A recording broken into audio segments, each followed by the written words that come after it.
1 Yohanes 2. 1 Yohanes 2:3 Dengan ini kita tahu, bahwa kita mengenal Dia, jika kita secara khas menuruti perintah-perintahnya. 1 Yohanes 2:4 Barang siapa berkata, Aku mengenal Dia, dan tidak menuruti perintah-perintahnya, adalah pendusta, dan kebenaran tidak ada di dalam dia.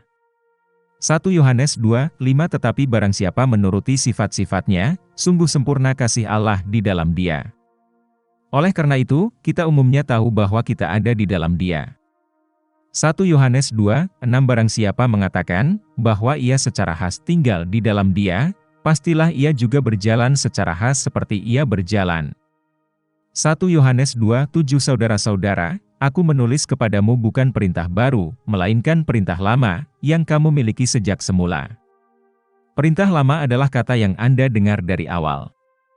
1 Yohanes 2:8 Sekali lagi, aku menulis perintah baru kepadamu, yang benar di dalam Dia dan di dalam kamu, karena kegelapan sudah berlalu, dan terang yang benar sudah bersinar. 1 Yohanes 2:9 Dia yang mengatakan dia ada dalam terang, tetapi secara khas membenci saudaranya, telah ada dalam kegelapan, dari awal, sampai sekarang. 1 Yohanes 2:10 Barang siapa secara khas mengasihi saudaranya, ia secara khas berdiam di dalam terang, dan tidak ada alasan untuk tersandung padanya. 1 Yohanes 2:11 Tetapi dia yang secara khas membenci saudaranya ada dalam kegelapan dan berjalan dalam kegelapan, dan tidak menyadari kemana dia pergi, karena kegelapan telah membutakan matanya di beberapa titik. 1 Yohanes 2:12 Aku menulis kepadamu, hai anak-anakku, karena namanya dosamu telah diampuni. 1 Yohanes 2:13 Aku menulis kepada kamu, Bapak-bapak, karena kamu mengenal Dia yang dari mulanya. Saya menulis kepada Anda orang-orang muda karena Anda telah mengalahkan si jahat. Saya menulis kepada Anda, anak-anak kecil, karena Anda telah mengenal Bapa.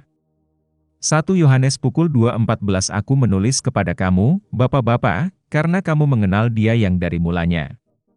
Saya telah menulis kepada Anda orang-orang muda, karena Anda secara khas kuat, dan firman Allah secara khas berdiam di dalam Anda, dan Anda telah mengalahkan si jahat. 1 Yohanes 2:15 Jangan menjalani gaya hidup yang mencintai dunia, atau hal-hal duniawi. Jika seseorang melakukan ini, kasih Bapa tidak ada dalam dirinya. Melawan contoh cinta orist kepada dunia, 2 Timotius 4:10.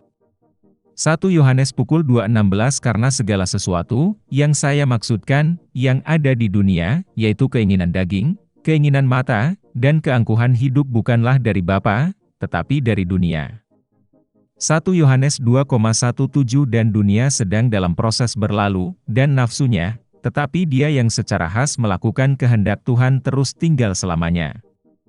1 Yohanes 2:5-6 Tetapi barang siapa menuruti firman-Nya, sungguh sempurna kasih Allah di dalam dia. Beginilah cara kita mengetahui bahwa kita ada di dalamnya, siapapun yang mengaku tinggal di dalamnya harus berjalan seperti Yesus berjalan. 1 Yohanes 2:5-6 Berjalan seperti Yesus. Ketaatan bukan menunjukkan bahwa kasih kita sempurna, tetapi kasih Tuhan kepada kita menuntun kita pada ketaatan, sehingga orang yang merasakan kasih Tuhan kepada dunia secara alami menaati perintah-perintah Tuhan. Gaya hidup seperti apa yang menjadi ciri orang seperti itu? Sebuah gaya hidup yang meniru Kristus sebagaimana Ia hidup dalam Injil. Bukan karena kita dipanggil untuk memakai jubah dan sandal, melainkan bahwa ada hubungan alegoris antara pelayanan Yesus dan cara hidup yang benar bagi orang percaya saat ini. Misalnya, dalam Yohanes 17, Yesus berkata tentang para pengikutnya, mereka bukan dari dunia seperti aku dari dunia. Yohanes 17:14 Sama seperti Yesus ditetapkan untuk suatu misi di dunia ini, demikian pula kita dipanggil untuk suatu misi, pergi dan menjadikan semua bangsa muridku. Mat 28:19 Kita dipanggil untuk melayani. Kita dipanggil untuk menjadi orang-orang kudus. Kita dapat berharap untuk dibenci oleh dunia seperti Yesus. Karena Dia berkata, jika kamu milik dunia, itu akan mencintaimu seolah-olah kamu miliknya sendiri. Seperti itu, kamu bukan milik dunia, tetapi aku memilihmu dari dunia. Itulah mengapa dunia membencimu. Ada banyak aspek sikap Yesus, misi, peristiwa-peristiwa dalam hidupnya, DLL, yang dapat diterapkan dalam kehidupan Kristen. 1 Yohanes 2:7-8 Saudara-saudaraku yang terkasih, saya tidak menulis kepada Anda perintah baru, tetapi perintah lama, yang Anda miliki sejak awal. Perintah lama ini adalah pesan yang Anda dengar. Namun, saya menulis Anda perintah baru, kebenaran Anda terlihat di dalam Dia dan di dalam Anda, karena kegelapan sudah berlalu dan terang yang sejati sudah bersinar. 1 Yohanes 2:7-8 Perintah lama yang baru.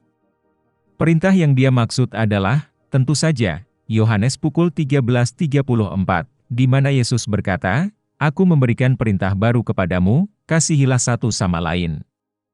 Seperti aku telah mengasihi kamu, kamu juga harus saling mengasihi."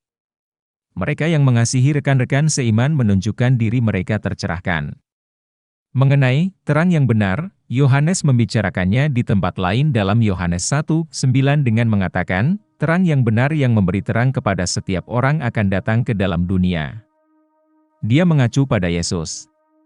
Dan Paulus menulis, Allah, yang berkata, biarlah terang bersinar dari kegelapan, telah membuat terangnya bersinar di dalam hati kita, agar ia dapat menerangi kita dalam pengetahuan tentang kemuliaan Allah di hadapan Kristus. 2 Korintus 4:6. 1 Yohanes 2:9-11 Barang siapa mengaku berada dalam terang tetapi membenci saudaranya, ia masih berada dalam kegelapan.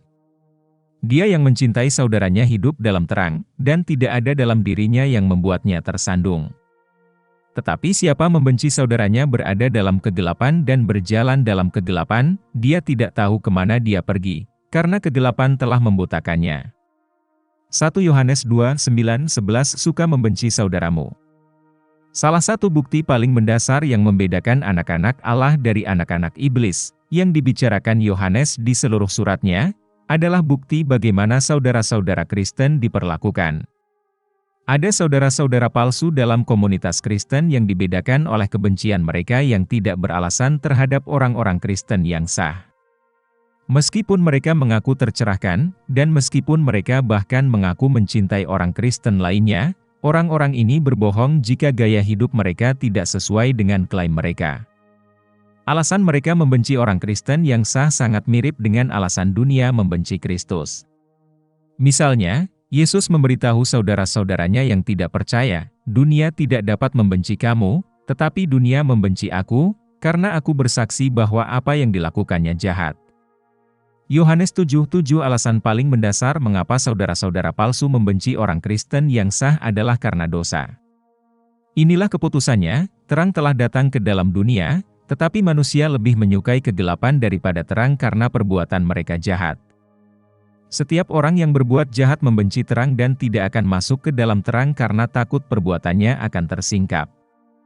3:19-20 Oleh karena itu, jangan terlibat dalam pekerjaan kegelapan yang tidak menghasilkan buah, tetapi ungkapkan. Tetapi apapun yang disingkapkan oleh terang menjadi terlihat, F5:11-13 dan dengan melakukan ini Anda hanya dapat membedakan yang asli dari saudara-saudara palsu, saudara di tengah-tengahmu.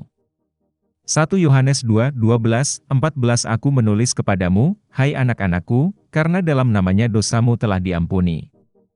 Saya menulis kepada Anda, Ayah, karena Anda tahu Dia yang telah dari awal. Saya menulis kepada Anda, orang-orang muda, karena Anda telah mengalahkan si jahat. Saya menulis kepada Anda, anak-anak terkasih, karena Anda mengenal Bapa. Saya menulis kepada Anda, Ayah, karena Anda tahu Dia yang telah dari awal.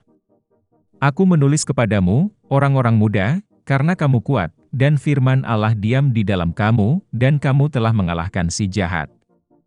1 Yohanes 2:12-14 Kepada siapa saya menulis? John akan berbicara dengan mereka tentang hubungannya dengan dunia. Tetapi sebelum melakukannya, jelaskan di sini kepada siapa Anda akan memberikan instruksi Anda. Ini adalah mereka yang diantaranya Allah adalah Bapa mereka, dan yang telah mengenal Allah yang benar, dan yang dosa-dosanya telah diampuni dan karena itu memiliki hubungan yang benar dengan Allah, dan yang hidup oleh firman Allah dan mengatasi pengaruh iblis. Semoga ini menjadi ciri khas kita semua. 1 Yohanes 2, 15, 16 Jangan mencintai dunia atau apapun di dunia ini. Jika ada orang yang mencintai dunia,